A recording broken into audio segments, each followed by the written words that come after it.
lagi sama Tina di channel Cabai Rawit. Hari ini Tina mau sharing sama teman-teman semua gimana caranya memperbanyak aglonema kita.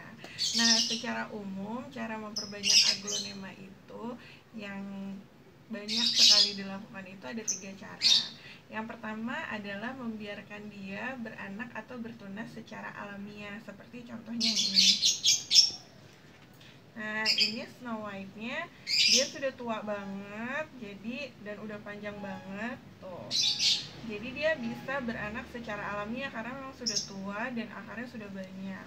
Nah, ini teman-teman bisa lihat anaknya ada berapa ya? 1 2 3 4 5 6 7. Anaknya ada 7 termasuk dengan indukannya, jadi ada 8 tanaman atau 8 rumpun. Atau ini contohnya juga yang ini aglonema klasik zaman bahla ya. Nah, ini juga sama, dibiarkan secara alami dia tumbuh anaknya. Ini ada 1 2 3 4, ada 4 rumpun. Oke. Nah, itu cara perbanyakan yang pertama. Cuma kalau kita pakai cara ini, kita harus menunggu dalam waktu yang cukup lama karena kita nggak tahu dia akan beranak dalam waktu berapa lama, suka-suka dia aja gitu. Kadang sih udah setahun mungkin baru beranak, ada yang 6 bulan gitu, tergantung perawatannya. Cuman kalau yang ini sih rata-rata sekitar nggak lebih dari 1 tahun sih.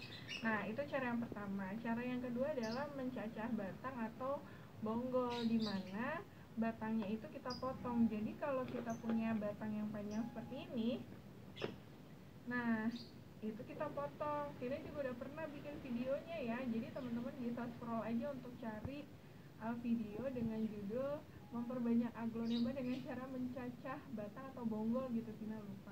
Jadi kalau sudah panjang gini nih, bisa kita potong, bisa sekitar 3-4 cm, kemudian diletakkan seperti ini. Nah, nih kayak gini. Oke, dia biasanya akan tumbuh daun baru itu setelah 3 bulan.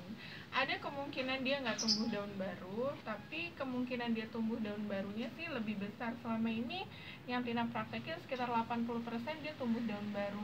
Dan kalau diginiin, biasanya dia dalam satu batang itu bisa tumbuh 2 tunas seperti ini. Kebanyakan sih 1, tapi ada juga yang 2. Nah, dan rata-rata untuk menumbuhkan daun seperti ini kita butuh waktu sekitar 3 bulanan. Jadi daun pertama itu muncul setelah 3 bulanan kita mencacah bonggol seperti ini. Nah, ini juga nih hasil cacahan bonggol sudah sekitar 4 bulanan, daunnya sudah banyak. Tuh, subur kan? Tuh, akarnya juga udah banyak banget. Nah, kita juga bisa lakukan cara yang ketiga. Kalau batangnya sudah panjang, nggak sepanjang ini sih, mungkin sekitar 3-4 cm dari media tanamnya, kita bisa melakukan pencangkokan. Nah, seperti ini. Karena yang batangnya panjang udah pada dicangkok ya, jadi nggak bisa ngeliatin deh. Jadi seperti ini. Nah, batang yang panjang itu kita bungkus dengan plastik, bisa pakai softpot atau bisa pakai bekas air mineral gelas. Kemudian kita kasih metan, kemudian kita bungkus seperti ini, seperti mencangkok pohon buah aja biasa. Nah, biasanya dia akan tumbuh akar sekitar 3 bulanan. Nah, jadi nanti setelah akarnya tumbuh, bisa kita potong bonggolnya, kemudian ditancapkan seperti ini gitu. Nah, caranya pilih yang mana terserah teman-teman, semuanya punya kelebihan dan kekurangan masing-masing. Kalau cara yang pertama tadi jelas lama, nggak bisa diprediksi.